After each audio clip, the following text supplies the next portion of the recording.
Honeymoon trip पर मारे गए राजा रघुवंशी हत्याकांड में अब तस्वीर लगभग साफ हो चुकी है। पत्नी सोनम और उसके कथित प्रेमी राज ने साजिश रची, भाड़े के किलर हायर किए और मेघालय की पहाड़ियों में मर्डर को अंजाम दिया। लेकिन लोगों के मन में अभी भी कई सवाल हैं। नमस्ते, मैं हूं आदित्य। आखिर राज खुद शिलोंग क्यों नहीं गया? हत्या के बाद सोनम का प्लान क्या था और उसने आधी रात गाजीपुर के ढाबे से सरेंडर क्यों किया? ऐसे ही सवालों के जवाब जानेंगे आज के एक्सप्लेनर में। पहले जानते हैं कि सोनम ने राजा की हत्या करवाई ही क्यों। मीडिया रिपोर्ट्स के मुताबिक सोनम का राज कुशवाहा नाम का बॉयफ्रेंड था। शादी से पहले सोनम ने अपने बॉयफ्रेंड राज से कहा था कि वो शादी अपनी पिता की मर्जी से कर रही है, लेकिन वो राजा को रास्ते से हटा देगी ताकि बाद में वो दोनों शादी कर सकें। लेकिन सोनम ने राजा रघुवंशी की हत्या की साजिश कैसे रची, अब ये समझते हैं। मेघालय पुलिस सूत्रों और मीडिया रिपोर्ट्स के मुताबिक शादी के बाद सोनम मायके आई। वहां बॉयफ्रेंड राज ने अपने दोस्त आकाश, विशाल और आनंद से मिलवाया। पूरा प्लान समझाकर सोनम ने उन सभी को 50,000 रुपए दिए। सोनम ने 2 सिम कार्ड खरीदे, एक खुद रखा और दूसरा राज को दे दिया। 20 मई को जब राज तीनों दोस्तों के साथ स्टेशन पहुंचा तो उसने सिम विशाल को दे दिया। वो खुद ट्रेन पर नहीं चढ़ा। प्लान के अनुसार सोनम भी 23 मई को पति राजा के साथ शिलोंग पहुंच गई और उसे पहाड़ी कोरसा इलाके में ले गई। रास्ते में तीनों आरोपी भी राजा से मिले। सुनसान जगह मिलते ही तीनों ने राजा की हत्या कर दी और शव को खाई में फेंक दिया।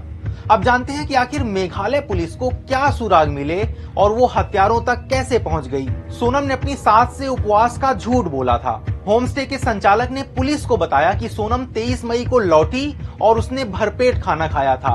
उसके साथ राजा नहीं था। राजा सोनम हनीमून ट्रिप पर थे। पुलिस ने जब कपल के सोशल मीडिया अकाउंट्स खंगाले तो उनकी एक भी फोटो साथ में नहीं दिखी। सीसीटीवी फुटेज में सामने आया कि सोनम ने लाल और नीले रंग की जैकेट पहन रखी है। ऐसी ही जैकेट 3 जून को पुलिस को जंगल में मिली, जिस पर खून के निशान थे। राजा की हत्या में इस्तेमाल हुआ हथियार नया था और इस तरह का हथियार आमतौर पर उस इलाके में इस्तेमाल नहीं होता। इसके अलावा लोकल टूर गाइड ने भी पुलिस को बताया कि 23 मई की सुबह राजा सोनम के साथ 3 और लोग भी थे।